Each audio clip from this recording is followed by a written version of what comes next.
ഷാരോൺ കൊലപാതകം. മലയാളിയുടെ മനസ്സിലെ മായാത്ത മുറിവ്. ഗ്രീഷ്മ എന്ന കൗമാരകാരിയുടെ കൊടും ക്രൂരത കണ്ട് കേരളം ഞെട്ടിത്തെറിച്ചു. ഇത്രമേൽ പ്രണയിച്ചിട്ടും അവൾ എന്തിനു ഈ ക്രൂരത അവനോട് ചെയ്തു?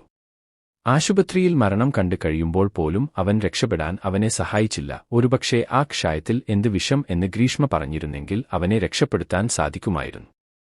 ഷാരോൺ ഒരു വേള പോലും അവളെ അവിശ്വസിച്ചില്ല. എന്റെ പ്രണയിനി എന്നോട് ചതി ചെയ്യില്ലെന്ന് അവൻ ഉറച്ചു വിശ്വസിച്ചു. ഈ സ്റ്റോറി ഒരു സിനിമയായി വന്നിരുന്നെങ്കിൽ ഷാരോണിന്റെ കഥാപാത്രം അർജുൻ അശോകൻ ചെയ്താൽ നന്നായിരിക്കും. ഗ്രീഷ്മയായി നിവേദ തോമസും ഈ റോൾ ചെയ്താൽ ഗംഭീരമായ ഒരു സിനിമയായി മാറും.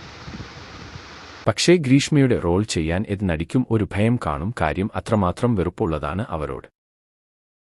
വധശിക്ഷ കാത്ത് ജയിലിൽ കിടക്കുന്ന ഗ്രീഷ്മയുടെ ജീവിതം ഒരു പാഠപുസ്തകമാണ്. ഇങ്ങനെ ഒരു ചതി ഉണ്ടാവാൻ പാടില്ല എന്ന് തെളിയിക്കുന്നത്.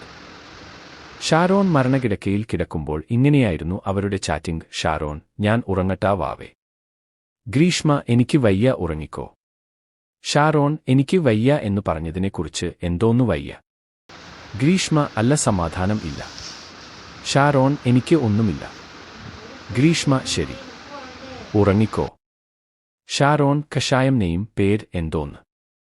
ഗ്രീഷ്മക്ക് തൂക്കുകയർ.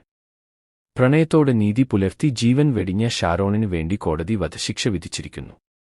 ഇനി ഒരു യുവാവിനും യുവതിക്കും ഇങ്ങനെ സംഭവിക്കരുതെന്ന സന്ദേശം പരമാവധി ശിക്ഷ നൽകുന്നതിലൂടെ കോടതി നൽകുകയായിരിക്കണം. ദേഡ്രോ. ഗ്രീഷ്മയുമായി നല്ല മുഖഛായമുള്ള നിവേദ തോമസ് ഈ റോൾ ചെയ്താൽ അത് ഗംഭീരമായിരിക്കും.